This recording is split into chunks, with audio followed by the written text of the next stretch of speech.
On a typical Thursday morning in the small town of Clearwater, retired CIA agent Frank Mitchell was taking his usual stroll through the bustling downtown streets.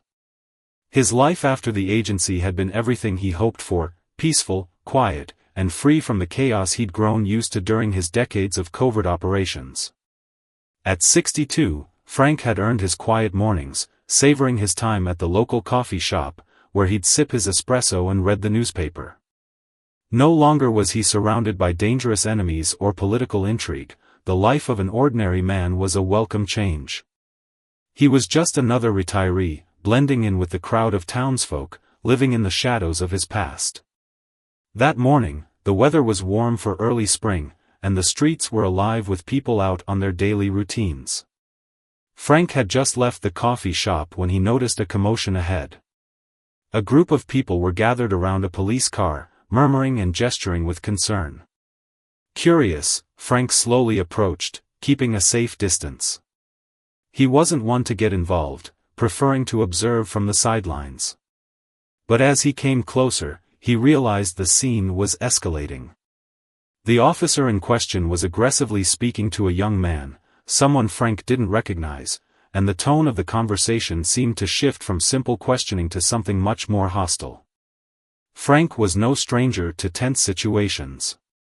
Over the years, he'd learned how to gauge a situation based on subtle cues, body language, facial expressions, the way voices shifted when tensions ran high. This officer, a burly, middle-aged man with a hardened look, was clearly agitated. His voice was sharp, his gestures exaggerated. And his words were laced with bitterness. As Frank moved closer, he could hear the cop's insults, each one more personal than the last, as he berated the young man for reasons Frank couldn't immediately make out. "Who do you think you are, huh?" the officer sneered. "You think I'm gonna let you get away with that?" Frank's instincts kicked in, the years of training flooding back. He could feel his pulse quicken. He knew this wasn't going to end well. The young man, who appeared no older than 20, seemed to shrink under the cop's verbal assault, his hands trembling as he reached into his pockets. Frank's first instinct was to intervene, to defuse the situation before it escalated further. He stepped forward and cleared his throat, hoping his mere presence would catch the officer's attention. "Is there a problem here, officer?" Frank's voice was calm but firm, a tone that commanded attention, even in the heat of the moment. The officer snapped his head toward Frank, clearly irritated by the interruption.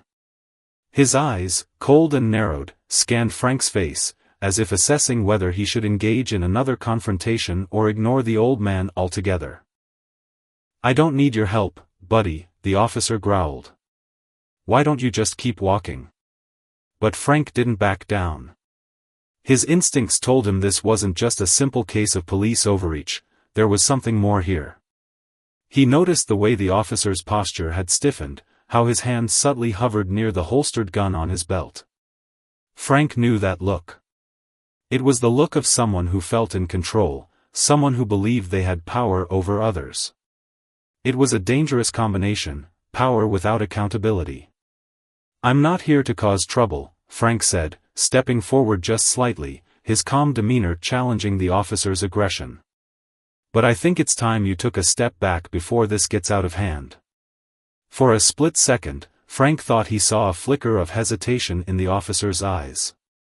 Perhaps it was the years of experience he carried, or maybe it was the way Frank's presence suddenly seemed to ground the situation.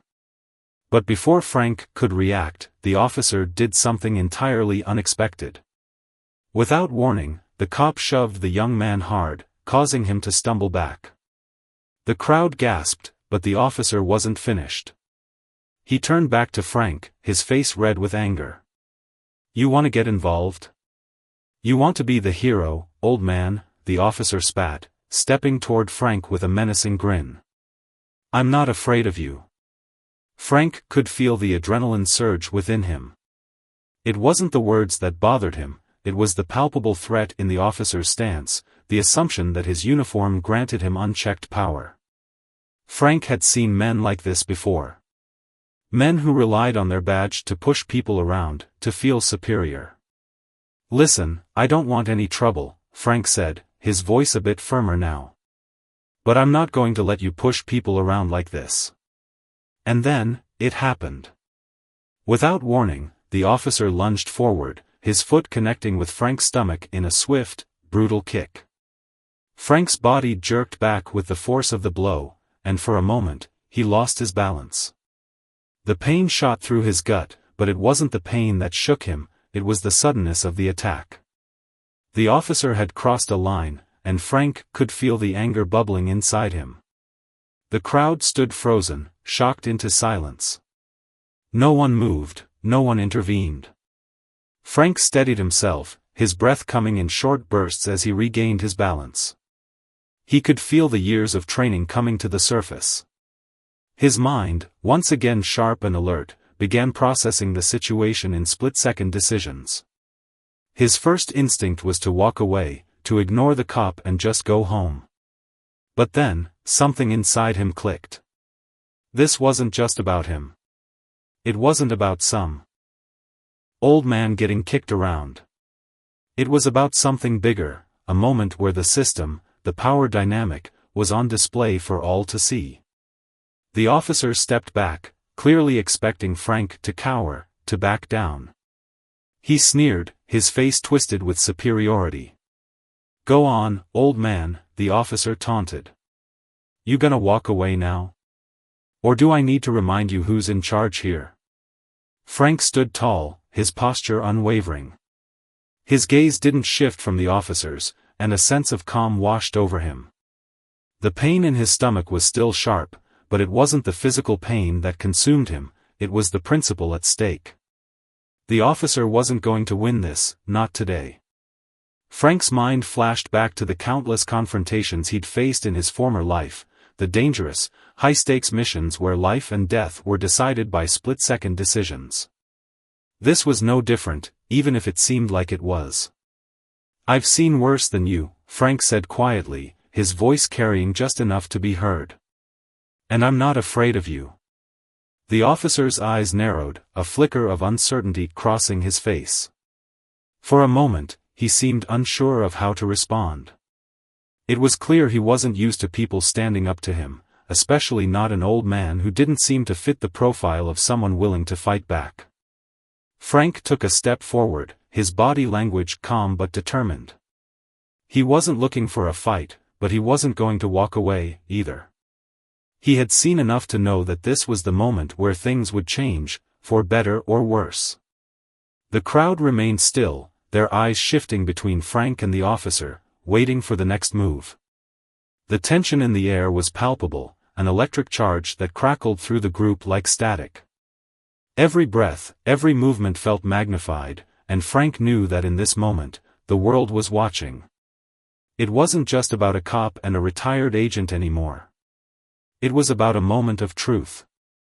A moment where power and responsibility collided head-on. And Frank Mitchell was about to make a choice that would change everything. Frank Mitchell's mind raced as he stood face to face with the officer, his body tense but still. The pain from the kick had begun to fade, replaced by a feeling of cold clarity. This wasn't the first time he had found himself in a confrontation.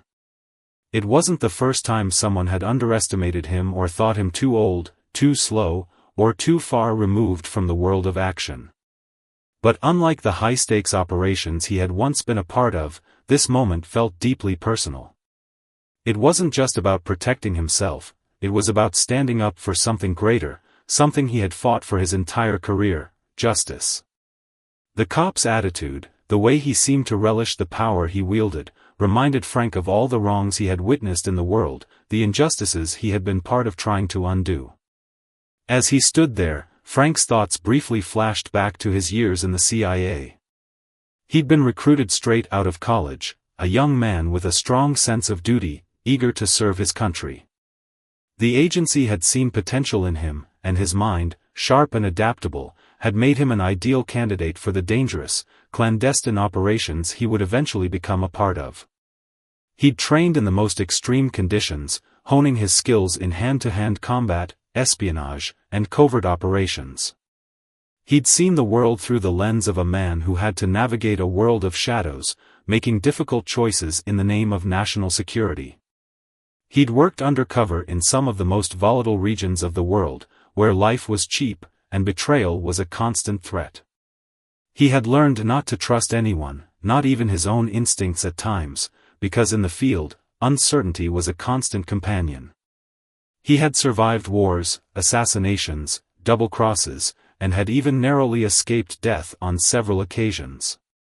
But it wasn't the missions or the physical danger that had shaped him, it was the choices he had to make.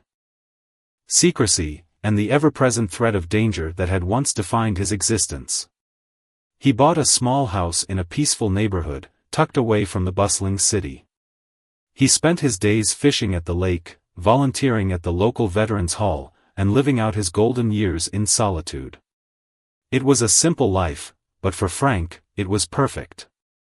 He had left the past behind, or so he thought. That's why this moment, standing in front of a racist, power-abusing cop in the middle of his peaceful town, felt so jarring. It was a reminder that some things from his past couldn't be buried so easily.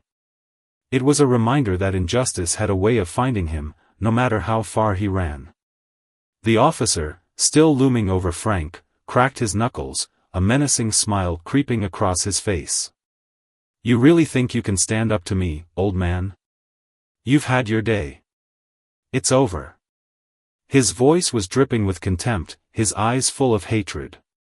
Frank could see the officer's arrogance, the belief that his badge and his uniform gave him the power to do whatever he pleased, no matter who he hurt in the process. Frank's mind snapped back to the present as the officer took a step closer, his breath hot and foul. Frank could hear the low murmurs of the crowd around them, the whispers of curiosity, fear, and even excitement. They were waiting for something to happen, waiting for this standoff to escalate. Frank knew that if he didn't act now, the situation could spiral out of control. He was no stranger to the tension that surrounded a standoff, but in this moment, the stakes were higher than just his personal safety. His years of experience told him that the power dynamics were off balance.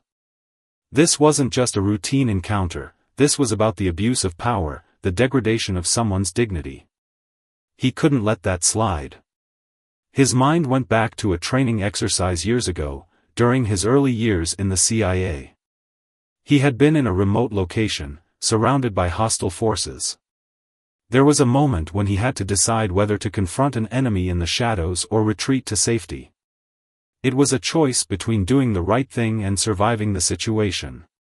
Back then, Frank had learned the value of choosing the moral high ground, of standing firm even when the odds seemed impossible. Now, as he faced this officer, the lesson rang true once again. With a slow, controlled motion, Frank raised his hand, signaling the officer to stop. The crowd seemed to hold its breath, the world freezing for a second as the tension built. The officer, unsure of what to make of Frank's calmness, hesitated. His fingers flexed, clearly itching for more violence, but Frank's steady gaze and unyielding presence were enough to cause a crack in his resolve. Frank didn't need to say a word, the agent inside him had learned the power of silence, the power of letting someone stew in their own thoughts when they were faced with an unexpected challenge. "What are you waiting for?" the officer barked, clearly losing his patience. He didn't want to back down, didn't want to show weakness. He was still convinced that his badge gave him the right to do whatever he wanted, without consequence. Frank took a breath, feeling the familiar rush of adrenaline flood his body. The world around him slowed, and his mind sharpened. He had to act quickly. His years of training had conditioned him for moments like this, when hesitation could be the difference between life and death. With a sudden movement, he lunged forward, his hand connecting with the officer's wrist, twisting it in a way that sent a shock of pain through the officer's body. Frank's speed and precision took the officer completely by surprise. For a moment, the cop's face registered shock, disbelief, as Frank disarmed him with ease. It was a move that only someone with years of specialized training could pull off, and Frank executed it effortlessly. The officer, now stunned and disarmed, took a step back. He hadn't expected Frank to fight back. He hadn't expected anyone to challenge his authority, not in such a public, humiliating way. Frank could see the officer's pride crumbling as the realization hit him: the old man wasn't just someone to bully. Frank's calm demeanor had shattered the officer's confidence, and for a moment, the cop was left reeling, unsure of how to regain control. The crowd had started to murmur louder now, the tension in the air palpable. Frank stood there, poised but relaxed, his hands ready in case the officer tried to make another move. He had already proven his point, but he wasn't going to stop until the officer backed down completely. The last thing Frank wanted was for this to escalate into something even worse, but he knew the officer had already crossed a line. The danger was real, and now it was up to Frank to end it, before it went any further. The officer, now visibly shaking with anger, took another step forward, attempting to regain some semblance of control. But Frank wasn't about to let that happen. The old agent inside him was awake again, and the cop wasn't going to intimidate him any longer. With one swift motion, Frank grabbed the officer's collar and yanked him off balance. The officer stumbled, his feet scrambling for purchase, but Frank's grip was firm. He was in control now, and the officer knew it. "You're done," Frank said quietly, his voice low and filled with authority. The crowd around them had fallen silent. Everyone was waiting for the next move. Frank wasn't just defending himself, he was sending a message. As the officer's body slumped slightly, Frank knew the moment had come. The officer's arrogance had been crushed, but the situation wasn't over. Frank had made a choice, and now it was time to face the consequences. The officer's body was still trembling from the shock of Frank's swift, calculated moves. For a moment, the officer looked defeated, his mouth hanging open as he processed the unexpected turn of events. The crowd that had gathered, once hushed in fear, now murmured in a mix of awe and disbelief. Frank could feel their eyes on him, the weight of their gaze shifting from the officer to him, the one who had stood up against the abuse of power. The tension in the air was thick, heavy with unspoken words and unresolved anger. Frank knew that the situation had already spiraled beyond what anyone had expected. The officer, still regaining his bearings, took a step back. His hand instinctively reached for his radio, but Frank's sharp eyes saw the movement and quickly closed the distance. With another swift motion, Frank grabbed the officer's arm, pinning it against his side, preventing him from calling for backup or escalating the situation further. The officer looked up, his eyes wild with a mixture of fear and fury, but Frank's grip was firm. He wasn't going to let this turn into another violent confrontation. "Stop," Frank's voice was low but commanding, enough to make the officer pause. "You've already crossed the line. Don't make it worse." The officer, still in disbelief that a civilian, an old man at that, had managed to overpower him, scowled. He opened his mouth to say something, but Frank cut him off. "I don't want to hurt you," Frank said, his voice steady but firm. "But I'll do whatever it takes to make sure you don't hurt anyone else today." It wasn't just about the officer anymore. Frank could feel the weight of every unjust situation he'd ever encountered bearing down on him. In his years of service, he had seen the darkest parts of humanity: corruption, greed, and violence. But what troubled him most was the lack of accountability, the idea that those in positions of power could do whatever they pleased without facing consequences. This officer, with his reckless abuse of authority, was the embodiment of that unchecked power. Frank couldn't just walk away, not now. Not when the officer had made it personal. The officer growled in frustration, his face red with anger. He attempted to pull away, but Frank's grip tightened, forcing him to stay still. Frank could see the panic rising in the officer's eyes as the crowd closed in, their murmurs growing louder with each passing second. The officer, who had once been so confident, was now a man backed into a corner, his pride shattered, his authority questioned by someone he would have once dismissed as insignificant. "You don't know who you're dealing with," the officer snarled, his voice thick with venom. Frank raised an eyebrow, unimpressed. "I know exactly who I'm dealing with," Frank said. "And it's exactly why I'm not backing down. You think just because you wear that badge, you can intimidate anyone? You've forgotten what it means to protect and serve." The words stung the officer more than Frank had intended. The cop's jaw clenched, and for a moment, Frank thought he might lash out in a final desperate act of defiance. But something in Frank's tone, something in his steady, unyielding demeanor, seemed to break through the officer's anger. The officer's hand dropped slowly, and for a split second, there was silence between them, the world around them pausing in suspended animation. It wasn't until the officer finally spoke again, his voice shaky and low, that Frank realized just how deep the officer's pride had been wounded. "You don't understand," the officer muttered, his voice tinged with regret. "You don't know what it's like, to wear this badge and see what people are really like." Frank's grip loosened slightly, but he didn't let go. He could sense the shift in the officer's posture, the initial aggression was gone, replaced with something more vulnerable.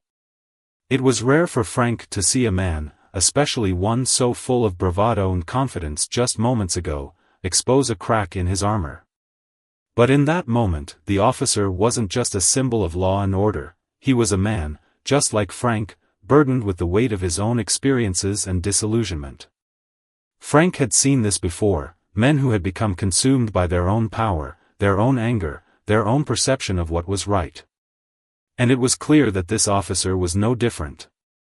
"What happened to you?" Frank asked, his voice softer now, though still firm.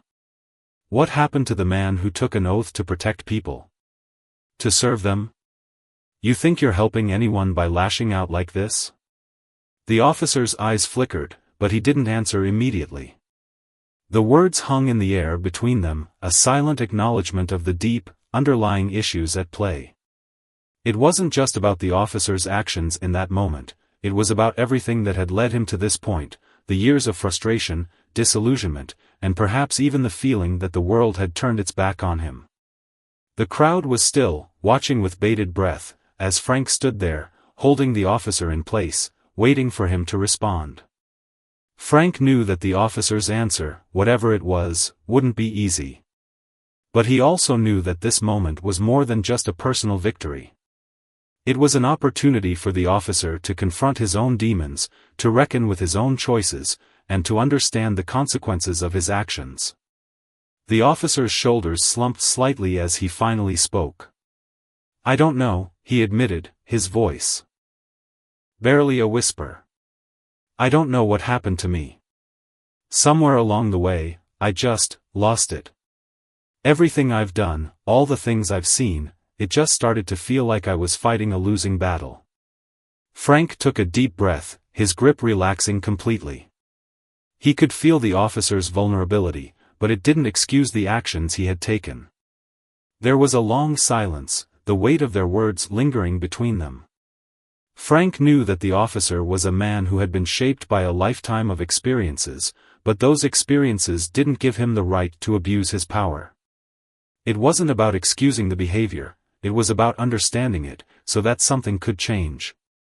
"I get it," Frank said after a moment, his voice steady, but filled with empathy. "You're frustrated. We all are. But that's no excuse to hurt people. Not today, not ever." The officer nodded slowly, his eyes darting to the crowd that had gathered around them. Frank could see the shift in his expression, there was no longer the anger or defiance, but a kind of quiet resignation. The officer was realizing, in that moment, that he had been caught in a vicious cycle, one that he wasn't sure how to break free from. Frank let go of the officer, stepping back, giving him space to breathe. The officer didn't immediately leave, instead, he stood there, his back hunched, his face drawn in a way that Frank had never expected to see on someone so arrogant just moments before. "You've got a choice," Frank said, his voice soft but resolute. "You can keep going down this path, or you can turn things around. But you're not going to do it by intimidating people, by hurting them. It's time to face the consequences of your actions. The officer stood there for a moment, looking down at the ground, as if processing Frank's words. Finally, he nodded slowly. "I don't know if I can fix what I've done," he said, his voice full of uncertainty. "But I'll try. I swear I will try." Frank gave him a small nod, his gaze steady. "That's all anyone can do. But it starts with facing what's wrong, not running from it." And with that, Frank turned, walking away, leaving the officer to reflect on the unexpected turn of events. As he walked down the street, he could feel the weight of the crowd's eyes on him, but it didn't bother him. What mattered now was that, for once, someone had stood up for what was right. Someone had fought back, not with violence, but with the truth. The officer's journey wasn't over, but Frank had given him a chance to make a change. The streets of Clearwater, once filled with tension, had quieted down. Frank knew that the town's view of him would change. He had done something extraordinary, something that most people only dreamed of doing. But for Frank, it wasn't about the recognition. It was about showing the world that even in the most unexpected of circumstances, standing up for what's right could make a difference. Frank Mitchell couldn't shake the sense that something significant had shifted within him. The feeling of triumph from disarming the officer faded slowly, replaced by a quiet unease that gnawed at him as he walked away. He'd been ready for a fight, had expected one, even, but what had happened instead had left him with a deep, lingering sense of doubt. The officer had backed down, but Frank knew the damage wasn't truly undone. His own actions had been a catalyst, yes, but they were only part of a much larger picture. He had confronted one man, but the issues at the heart of their encounter went far beyond this individual. They were ingrained in the very system that had allowed the officer to behave the way he had, privileged, unchecked, and emboldened by his badge. As Frank made his way down the street, he caught glimpses of the bystanders who had witnessed the confrontation.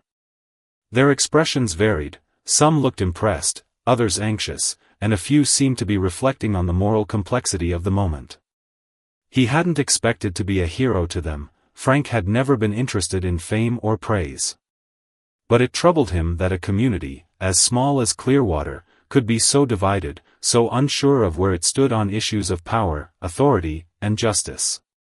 He had always thought of his town as peaceful, a place where people cared for each other and lived simple, uncomplicated lives.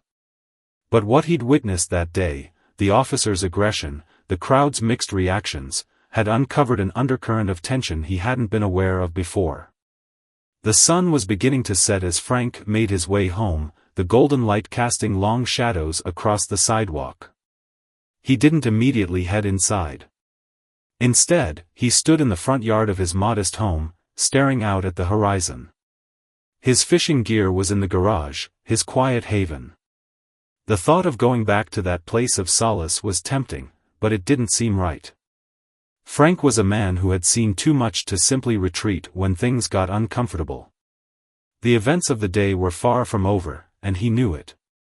He couldn't shake the feeling that the officer, whoever he was, wouldn't simply walk away from this. Frank had given him a chance to reconsider his path, but there were no guarantees. The officer's demons were deep-rooted, and breaking free of them wasn't going to be easy.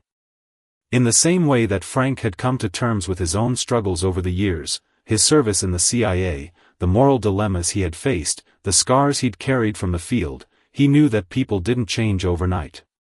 The officer might have understood the gravity of what had happened, but whether he was ready to confront his own darkness was another question entirely. Frank's thoughts were interrupted by the sound of a car pulling up the driveway. He turned to see a familiar face. His old friend, Jack Thompson, who had served alongside Frank in the CIA, stepped out of the car with a smile that was a mixture of concern and curiosity. Jack had retired a few years earlier than Frank, and though their careers had taken them in different directions after the agency, they had stayed in touch, meeting up every few months for a drink and a long conversation. Jack was the kind of guy who, like Frank, knew the weight of the world's darker secrets. They had seen enough together to understand each other in a way few others could.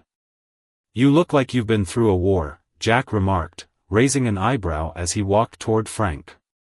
I might as well have been, Frank replied with a half-smile, though the expression didn't quite reach his eyes. Talk to me, Jack said, placing a hand on Frank's shoulder. What happened? Frank let out a breath, his gaze lingering on the setting sun. It was the damn cop.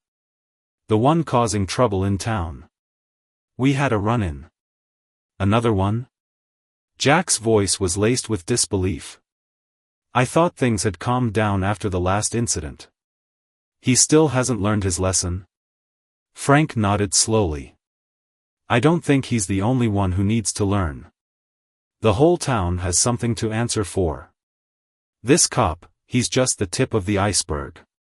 Jack's face darkened, his expression mirroring Frank's growing concern. What do you mean? I mean, Frank said, his voice dropping lower, I think we're all living in the shadow of something we don't fully understand. We think Clearwater is this peaceful little town, but underneath, there's a lot of tension. There's resentment, fear. People don't like to talk about it, but it's there. Jack didn't respond right away. He knew Frank well enough to understand that when his old friend spoke like this, there was usually something deeper at play, something Frank had seen or experienced that others hadn't. Jack could see it now, the strain in Frank's posture, the tightness in his voice. This wasn't just about the officer.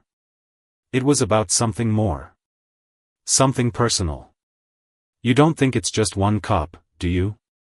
Jack asked quietly, his gaze steady on Frank. Frank shook his head slowly, a bitter laugh escaping him. No. This officer is a symptom. A symptom of a system that's been allowed to fester for too long. Jack took a seat on the front steps of Frank's house, his expression thoughtful. What are you thinking? You know as well as I do that people don't just change overnight. We've seen enough of that. Whatever's been going on in his head, it's deep. He's probably been like this for a while. I know, Frank said, sitting down beside him. But it doesn't make it right. There's no excuse for this kind of behavior. I can't just let it slide. Not when I've seen too much, not when I know better. We both know how dangerous this kind of mentality can be. I get it, Jack replied, his voice calm. But where do you go from here? You've already stood up to him. You've shown everyone that it's not okay to let this kind of thing happen, but it's not over. This officer, he's not going to just accept that he's been bested. He's going to fight back, one way or another. Frank's eyes narrowed. I know. But this isn't just about him anymore. It's about all of it, the power, the abuse, the corruption. If I let this go, if I let him think he's gotten away with it, then I'm just as guilty as he is. Jack leaned back, folding his arms across his chest. What are you planning to do? Frank's gaze flicked to the road ahead, his mind working through the possibilities. I don't know yet. But I'm going to make sure he knows that what happened today isn't going to be forgotten. He needs to answer for what he did. And I'll make sure of it. Jack studied Frank for a moment, a small, knowing smile tugging at the corners of his lips. You haven't changed, have you? Frank shrugged, a quiet chuckle escaping him. Not much. Just, learn to pick my battles more carefully. For a long moment, the two men sat in silence, the world around them settling into the calm of dusk. The evening air was cool, and Frank could feel the weight of everything that had happened pressing on him. He had stood up for what was right today, but the path ahead wasn't going to be easy. He had no illusions about that.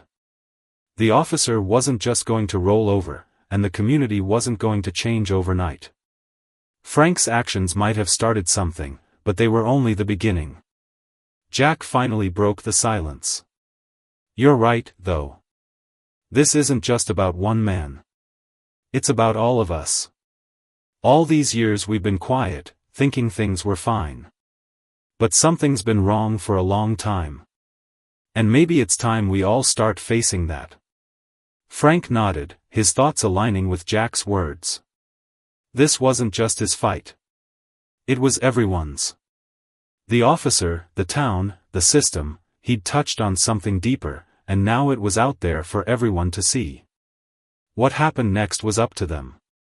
Frank wasn't going to back down. He couldn't.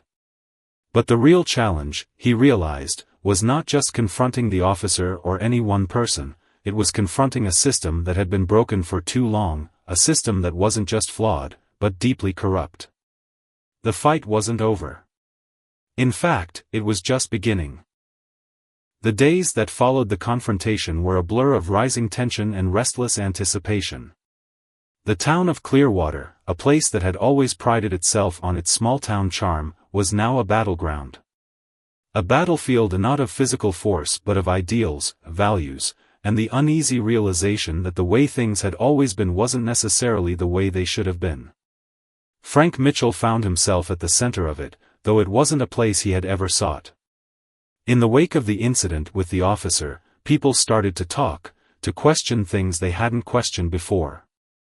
Whispers turned into debates, and debates turned into open discussions. The balance had shifted. Frank wasn't naive enough to think that everything would be resolved just because he had taken a stand. He knew that systems built on power and inequality didn't change overnight. He had seen it before, in the covert world of the CIA, where the battle for justice was often shadowed by the very same forces that perpetuated injustice. This, however, was different. This wasn't an international conspiracy or a mission that would be forgotten once the dust settled. This was a fight for something far more personal, far more immediate. This was a fight for the soul of Clearwater, for the future of its community. Frank had spent his life keeping to himself, staying out of the limelight, preferring the quiet simplicity of his fishing trips and the solitary days that came with retirement. But now, the quiet man who had once preferred to blend into the background was a central figure in a story that would define the next chapter of his life. His decision to stand up to a corrupt officer, to publicly challenge the status quo, had left ripples that were now reaching every corner of the town. The local media caught wind of the incident, and though they didn't give it the grand attention it might have gotten in a bigger city, the story of the retired CIA agent taking on a rogue cop spread. Frank had become an unwilling hero in the eyes of many, though he would never consider himself that. To him, it was simply the right thing to do. But as the calls from journalists began to flood his phone, as the interviews started to pile up, he found himself wondering whether this was the kind of attention he truly wanted. The answer, as always, was no. But it didn't matter. The momentum was building, and there was no stopping it now. The officer, whose name had been revealed as Officer Ethan Walker, had disappeared from the public eye shortly after the incident. The department had placed him on administrative leave while they investigated the altercation, but Frank knew that wouldn't be enough. It never was.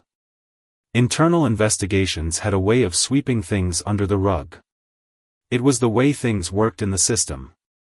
Frank had seen enough corruption in his time as an agent to know that nothing was as it seemed. He had to keep pushing. The days that followed the confrontation were a blur of rising tension and restless anticipation. The town of Clearwater, a place that had always prided itself on its small-town charm, was now a battleground. A battlefield not of physical force but of ideals, values, and the uneasy realization that the way things had always been wasn't necessarily the way they should have been. Frank Mitchell found himself at the center of it, though it wasn't a place he had ever sought. In the wake of the incident with the officer, people started to talk, to question things they hadn't questioned before. Whispers turned into debates, and debates turned into open discussions. The balance had shifted. Frank wasn't naive enough to think that everything would be resolved just because he had taken a stand. He knew that systems built on power and inequality didn't change overnight. He had seen it before, in the covert world of the CIA, where the battle for justice was often shadowed by the very same forces that perpetuated injustice. This, however, was different. This wasn't an international conspiracy or a mission that would be forgotten once the dust settled. This was a fight for something far more personal, far more immediate. This was a fight for the soul of Clearwater, for the future of its community. Frank had spent his life keeping to himself, staying out of the limelight, preferring the quiet simplicity of his fishing trips and the solitary days that came with retirement. But now, the quiet man who had once preferred to blend into the background was a central figure in a story that would define the next chapter of his life. His decision to stand up to a corrupt officer, to publicly challenge the status quo, had left ripples that were now reaching every corner of the town. The local media caught wind of the incident, and though they didn't give it the grand attention it might have gotten in a bigger city, the story of the retired CIA agent taking on a rogue cop spread. Frank had become an unwilling hero in the eyes of many, though he would never consider himself that. To him, it was simply the right thing to do. But as the calls from journalists began to flood his phone, as the interviews started to pile up, he found himself wondering whether this was the kind of attention he truly wanted. The answer, as always, was no. But it didn't matter. The momentum was building, and there was no stopping it now. The officer, whose name had been revealed as Officer Ethan Walker, had disappeared from the public eye shortly after the incident. The department had placed him on administrative leave while they investigated the altercation, but Frank knew that wouldn't be enough. It never was. Internal investigations had a way of sweeping things under the rug. It was the way things worked in the system. Frank had seen enough corruption in his time as an agent to know that nothing was as it seemed. He had to keep pushing. Keep the pressure on, or everything would fall back into the shadows. One afternoon, as Frank sat in his living room, reviewing a stack of documents related to the incident, press clippings, reports, and his own notes, there was a knock at the door. He wasn't expecting anyone, so his guard went up immediately. He set the papers aside, stood up, and walked to the door, peering through the peephole. His hand hovered over the handle, uncertainty flickering in his mind, but when he opened the door, he found a man standing there. The stranger was tall, dressed in a dark suit, with an air of quiet authority about him. Frank immediately recognized the type, an investigator, someone sent to dig into matters that people didn't want to see. "I'm looking for Frank Mitchell," the man said, his voice smooth but serious. "I'm Frank," Frank replied, studying the man. "Who are you?" The man offered a hand. "John Harris. I'm with the state police. I'd like to talk to you about the incident with Officer Walker." Frank didn't shake his hand immediately. He'd been down this road before, too many times. "I don't think I have anything more to say." The incident was pretty clear-cut. Harris nodded, but there was no trace of an accusation in his expression. "I'm not here to argue about what happened that day. I'm here to ask you about Officer Walker. About what you know of him, about his history." Frank hesitated for a moment. "I don't know much about him. I saw what happened in front of me, and I acted. I don't know his past." Harris's gaze sharpened. "That's the thing, Mr. Mitchell. Officer Walker has a history. It's not something that just appeared overnight.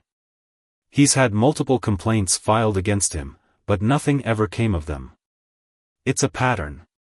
The words hit Frank like a punch to the gut. He had suspected as much, but hearing it confirmed made his blood run cold. It was worse than he thought. Officer Walker wasn't an isolated incident. He was part of a system that had enabled his actions, protected him from accountability, and allowed him to continue abusing his power. Frank felt the anger rise in him again, like an old fire rekindled. This wasn't just about one officer anymore. This was about a culture of impunity that had been allowed to fester for too long. "I don't know what you want me to say," Frank muttered, his voice tight. "I did what needed to be done in the moment. What's done is done." Harris studied him for a moment, his face unreadable. "What's done, yes. But it's not over. We need to make sure that this doesn't happen again, that the people responsible are held accountable. And we need your help to do it." Frank's gaze narrowed. What do you mean by help? We're starting an investigation into Officer Walker, but we can't do it alone. We need witnesses, people who can testify to his behavior, his actions. The truth isn't easy to uncover, but it's the only way to change things. If you're willing to cooperate, you could be the key to making sure this doesn't happen to anyone else. Frank thought for a long moment. He had always been a man of action, a man who believed in doing what was right even when it was difficult. But this was a different kind of fight. It wasn't one he could take on alone. He had done his part, stood up when it mattered, but now it was time to make sure that the system didn't crush the small victories.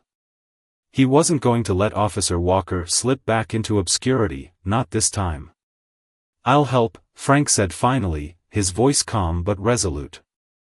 But don't expect me to go easy on anyone. This has gone on too long. Harris gave him a nod of approval, his eyes flickering with a mixture of gratitude and respect. We don't expect anything less. We'll be in touch. As Harris left, Frank stood at the door, staring out into the empty street. There was a weight now, a responsibility that he hadn't fully anticipated when he stepped in front of Officer Walker that day. But as the sun dipped below the horizon, Frank Mitchell knew one thing for certain: this fight was far from over. It wasn't just about the officer. It wasn't just about Clearwater. It was about standing up against a system that had allowed corruption to flourish unchecked. And Frank would be damned if he let it continue. As the investigation into Officer Ethan Walker's past continued, the town of Clearwater grew increasingly divided. The quiet, sleepy town that had once prided itself on its sense of community now buzzed with the echoes of tension. Frank Mitchell could feel it every time he stepped outside his door, an undercurrent of unease that seemed to settle like a fog over the streets. People were whispering. Some were angry, blaming the officer for the rift that had formed in the town, while others questioned Frank's role in bringing the truth to light.